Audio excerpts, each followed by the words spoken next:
Indian constitution சொல்லுகிறபடி எனக்குன்னு ஒரு நீதி இருக்குது, எனக்குன்னு ஒரு நீதி அரசர் இருக்கிறாங்க. அவங்க எங்களுக்கு என்ன செய்வாங்க? நீதி செய்வாங்க. உலகம் வந்து எதை நம்பி இருக்குதுன்னா, உலகம் அந்தந்த நாடு, அந்தந்த நாட்டுடைய சட்டம், அந்தந்த நாட்டினுடைய நீதி அரசர்களை உலகம் அந்தந்த தேசங்கள் நம்பிக்கொண்டிருக்கிறது அல்லவா? ஸோ நீதிமன்றம் நல்லது. ஸோ நீதிமன்றம் நல்லது.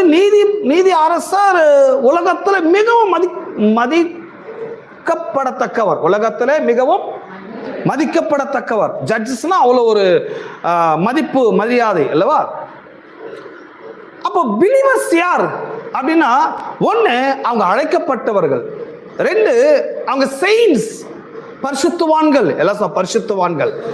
அடுத்த ஒரு ஹை லெவல்னா பவித்திரமானவர்கள் பரிசுத்தவான்கள். மூணு ஆலயம். ஆலயத்துக்கு எவ்வளவு மதிப்பு இருக்குதோ, ஆலயன்றது நான் ஏற்கனவே சொன்னேன், ஆலயம்ன்றது எது இல்லை, ஜோன் அல்ல, லொகேஷன் அல்ல.